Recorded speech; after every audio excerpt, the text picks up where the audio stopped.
While I'm in Denmark, I am taking you to an amazing place. We went up to almost the tip of Denmark, Bangsbo Fort. There's a huge museum here, as you can tell behind me. This is not what you see every day in the streets of LA. This is how they built things back in the day when they were built to last. Let's go meet the museum inspector in here. Great guy, knowledgeable historian. There's a great exposition here on World War II in Denmark. Things you did not know.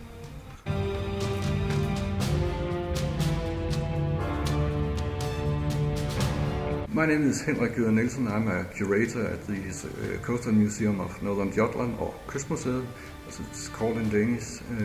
We're a museum that both works traditionally, works with exhibitions and writing books when we're telling the stories of our area. And we also include the fortress, which is the remains from the Atlantic War, from the Second World War. And we're very conscious about the way we work when we tell the stories of our area. We both work, as I said, in traditional ways, and we also work on modern platforms and different platforms, and are very aware of that the way we tell the stories has to be different depending on what platform we're working on.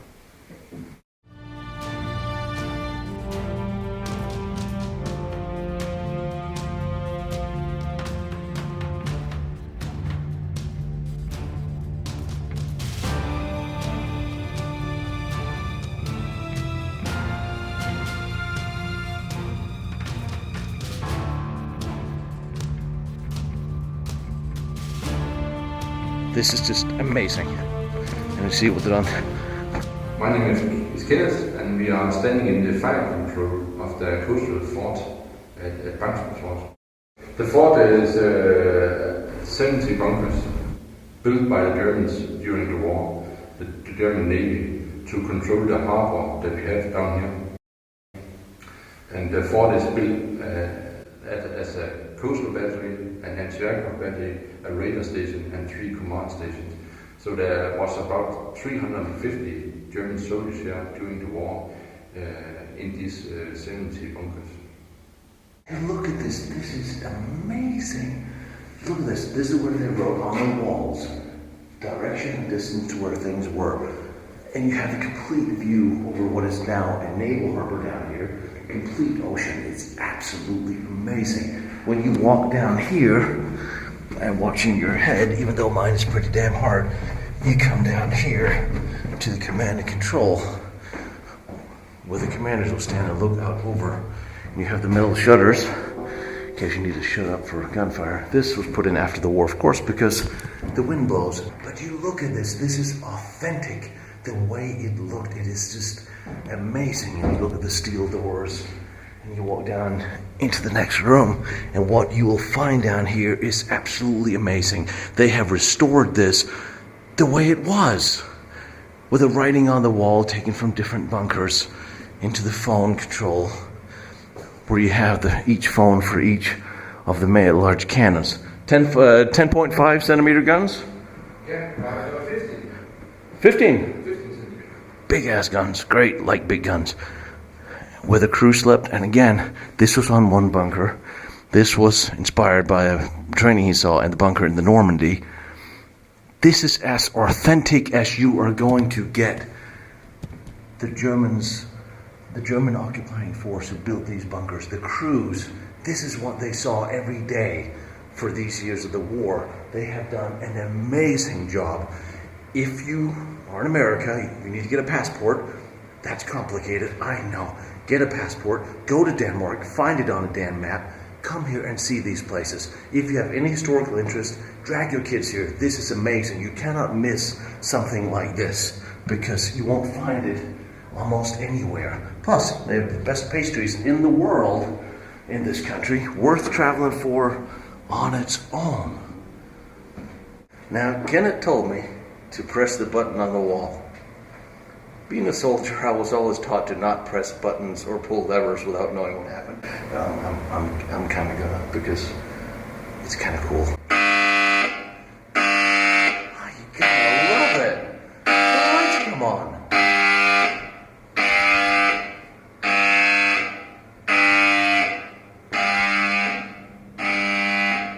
coming down the running trench from one of the bunkers. We're going to go see something that you are not going to see anywhere short of maybe in France, but not preserved like this. And you look at how they restored this. This is the personnel bunker. This is absolutely amazing. Even the ceiling, they did it all. This is beautiful, beautiful work how they did this. Everything authentic. And in the summer, on the Wednesdays, the reenactors, they move in here, so it becomes a living museum for families to come and see how the Germans, they actually lived and worked on their bunkers. And I have to remind you all, museums like this work only on donations. So support your local museum. Come on out to Denmark, come out here and see this, because you just will not see something like this anywhere else. This is amazing. You look at the detail that they have on everything. This is just pristine. Again, as if nobody,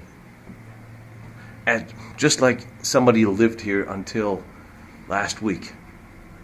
Now you wonder why I'm here looking at this beautiful view. It's really nice. You can see everything from here. And why am I doing that? Because that's why this is one of the few cannons left in the world that is preserved in a German bunker as built back then. This is just amazing.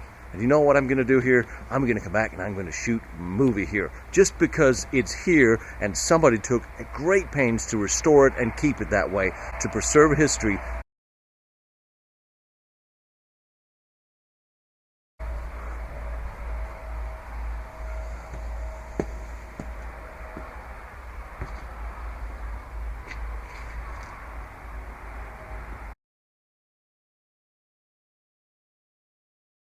No way I'm not going in here.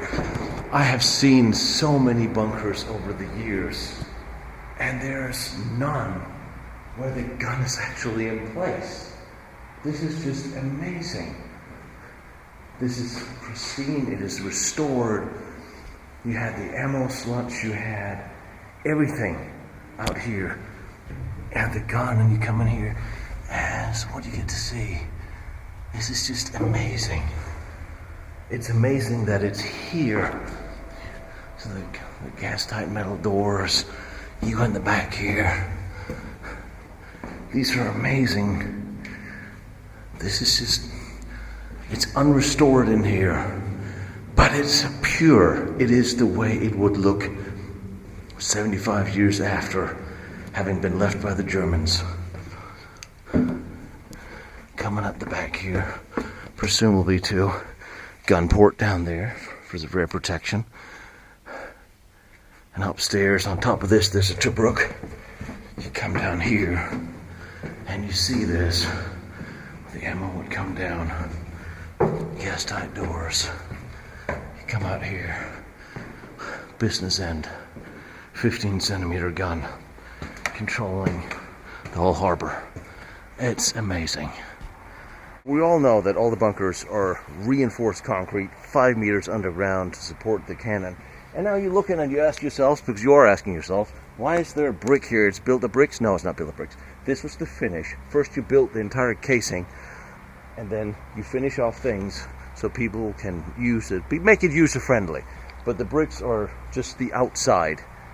It is a heavy reinforced concrete bunker through and through. And just for comparison, to show you what the bunkers looked like before these great guys started fixing them, let's go down here where all the mosquitoes and spiders live and love me. But see, this is a pure bunker. You see the difference? This is what it looked like when they got it.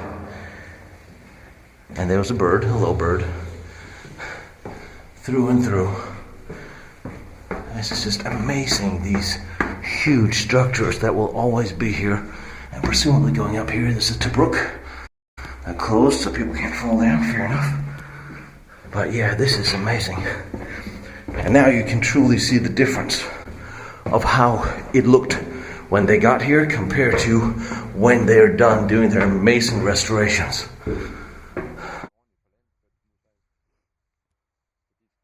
Hey, look at this. This is the dome that covered a German anti-aircraft cannon. I think it was a 105 to protect from shells. Eventually, the Navy still occupies the bunkers in here behind me. There's a naval station. Big bunkers in there. Eventually they will move out and be decommissioned. Some of these will be installed in there, so it'll eventually, over the years, become complete. They have, at this moment, approximately 25% of the bunkers restored to what they were. And they're not done yet, so it'll help. Hopefully over the years they'll get it. And this is amazing. It's the job they've done restoring these bunkers is a must-see.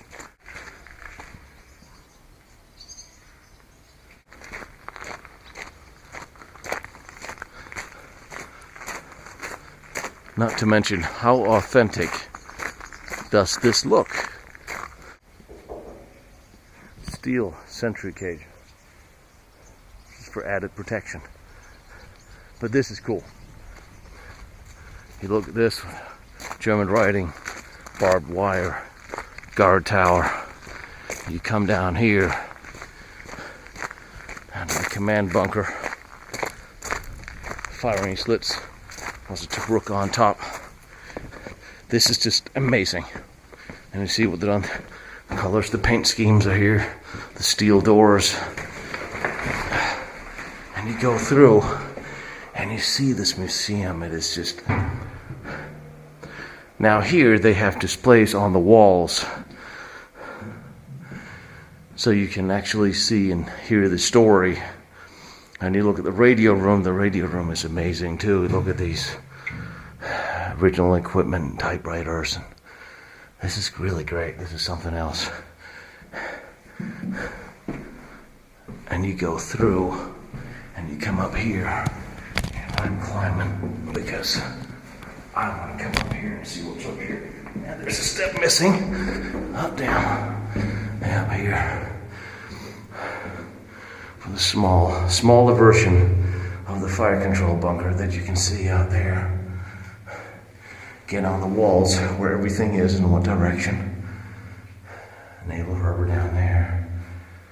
Just a small room. And up here, those machine gun, small Tobruk. And we're going down these again. But it really gives you a sense of the operations as they took place during the war.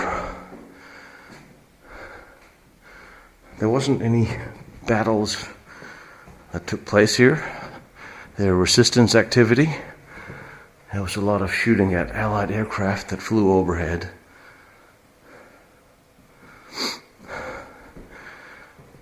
I got the mines the Germans had on display here. Magazine pouches.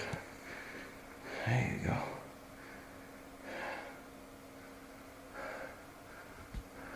Panzerschreck.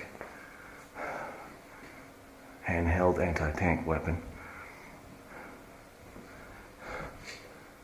RC.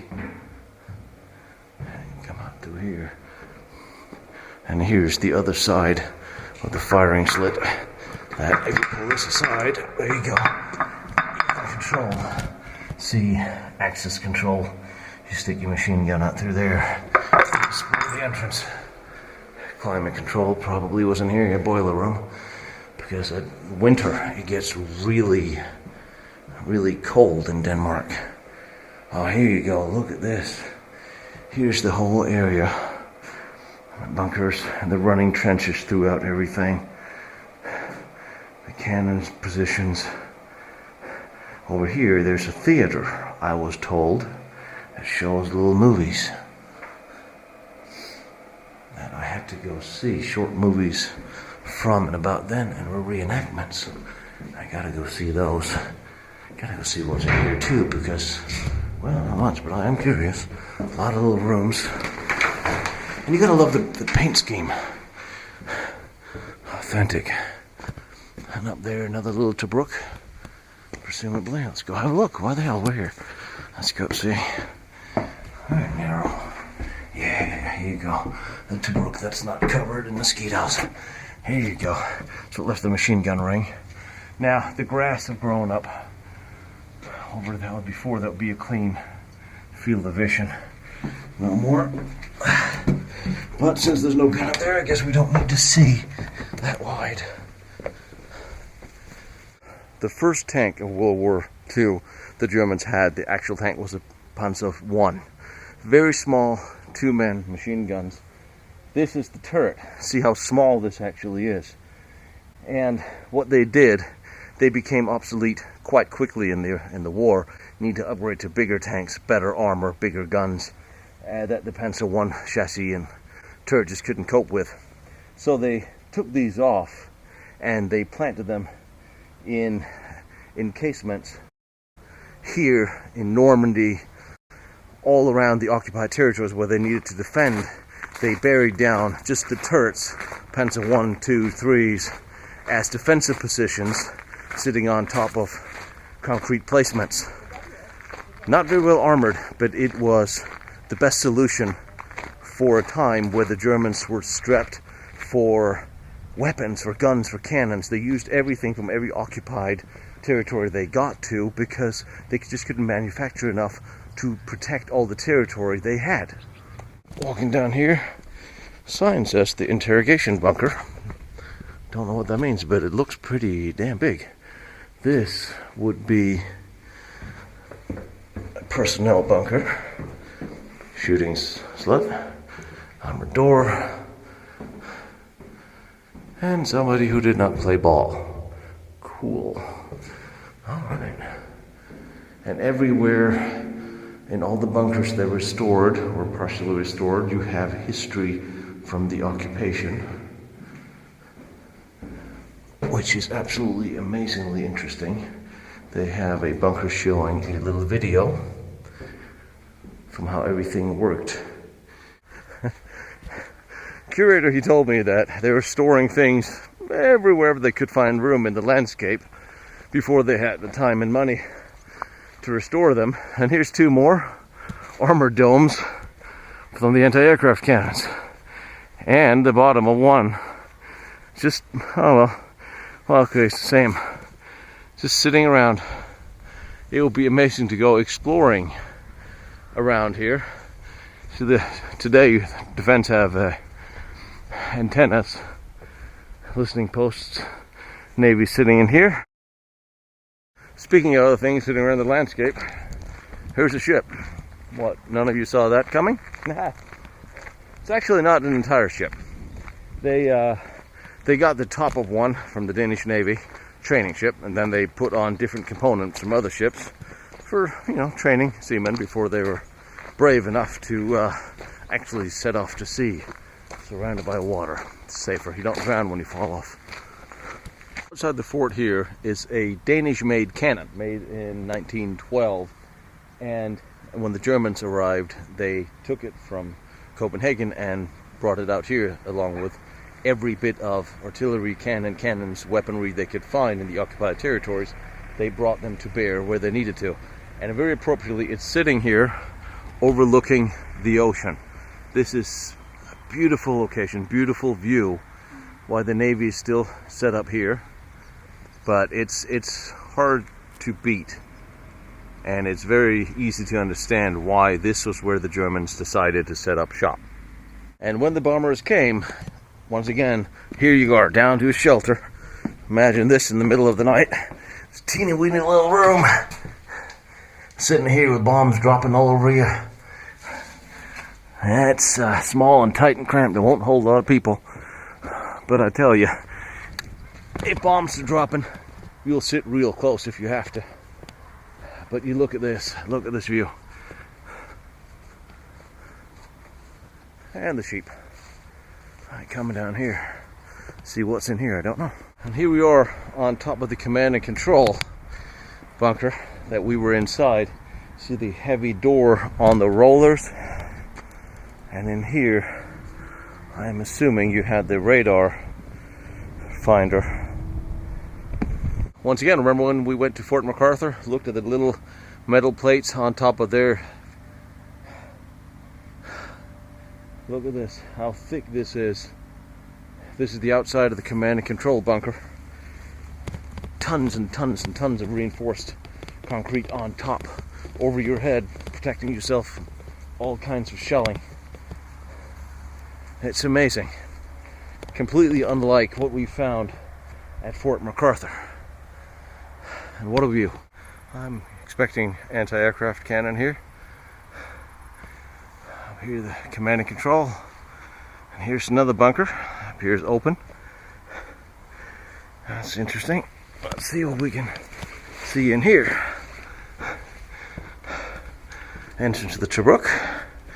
And I'm guessing we're going to see a shooting port. It appears to be closed.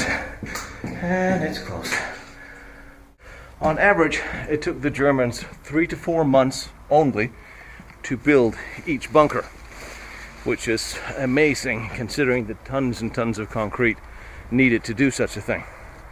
Today, I doubt we would be able to build similar structures at the time and cost. But of course, when you occupy a country, you get to have some say over how things are done. Here we're getting to another 15mm cannon sitting here. Still got a little bit of color on the casing, but there's 3 of them in place still. Amazing structures. Let's go inside, see what we can see in there. In the meantime, we'll go in, I'll tell you something interesting. There was no toilets in the bunkers. Yes, bad. There's a centralized bathroom, but if the bunker was under siege in some way, well, you expected to do your duty in a bucket. There we go again. Doors, they're all the same. Cannons. Ignition slits. Come in here, it's presumably rather dark.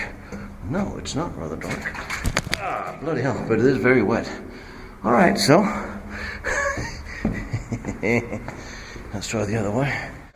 The underground under the bunker was for spent shell casings. Of course, you couldn't have them rolling around, and you couldn't throw them out over the parapet because, we would see them. This is entirely full of water. There's a ship out there right now, lined up with a cannon. That's why it was built.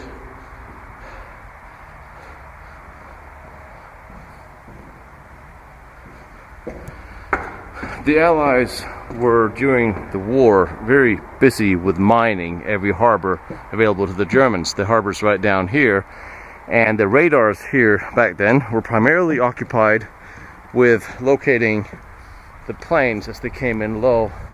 Other than that, of course, it was ship radars in case they ever need to put the big guns to use.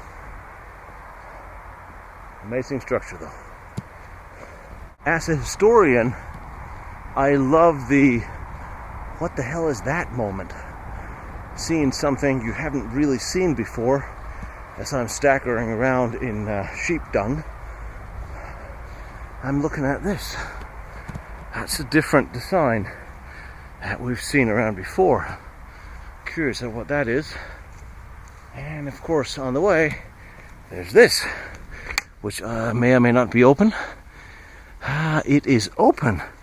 Oh well, if it's open, we're here. Let's pop down, see what's in there. I'm guessing this could be a guardhouse, or it could be the aforementioned bathroom. Since no bunkers were built with a bathroom, they had to go outside, unless under siege. In which case, well, you had a bucket. I am guessing this was an ammunition bunker, so you could access it from both sides, coming down there. That is what I would think. And sometimes you may wonder why the doors are so small in a lot of these bunkers, the steel doors. Well, generally steel was in high demand and the Germans didn't have enough of it. So you make everything smaller. Also a little safer that way. But still amazing structures. This is where a 15-centimeter cannon would have stood out in the open back then. So I am assuming these are ammunition delivery systems. The cannon was here, was eventually removed. Basically the same type of bunkers or fixture as the big cannons we'd already seen. It's very interesting to note that the Germans did not have a plan for how the bunker system would look when complete. Every year they had a certain allocation of cement, of steel and concrete to build, and they would build what was needed and gradually every year increase what they were able to build. There was no plan in place from 1941 on how they were going to develop this fortress. 350 Germans worked here, served here, but it changed. Look, every year they built something new as cement, concrete, steel was allocated to them, and came up with new ways, new improvements. Only on the second year building did they start on their creature comforts like shelter for the staff, kitchen bunkers, cooking, so on and so forth. First of all, it was about the armament, and then gradually it became safer and developed. Don't know what's in here, except a bird. Probably gonna get really pissed off when I get him here to say hi to him. Yep, there he goes. It is another personnel bunker. It's closed, not restored. Look at the coloring on the walls. Exactly as it was, just faded. There's another one over here. Landscape dotted with them. And once again, you can't blame them. Out here over the coast. Where else would you want to spend a war, really? Denmark is slightly wet, so it's a little wet down there. Waiting for the summer. Come around and have a look. Of course, all this would be covered in camouflage netting. Sometimes they would line the walls of the bunker with wood to make it a little warmer, a little less echoey. Look at this. Now, all the bunkers, of course, had to have an air supply that was built in such a way that if you dropped a grenade in it, it would slide right out without doing any damage. Sadly, it's locked off. However, I can go climb the barbed wire up here. See what's up here. I'm guessing there's a little Tobruk opening for a machine gun. Could have been a radar, could have been a gun up here. Can't see yet. Alright, what do we got in here? We'd had a machine gun in there. See the landscape, see the view. Interesting to look up what is in here. Main command bunker over there. They had the ability to seal off all the bunkers in case of a gas attack. This device here was for air purification. In case the bunker was ever shut off from the outside, the door sealed. It was recommended that you would crank the handle 16 minutes every hour to get enough clean air in here to keep enough oxygen for everybody to work and live. In here you have a filter, so in case there was gas outside, it will filter everything out and then disperse the air throughout the bunker. Amazing piece of technology for the day.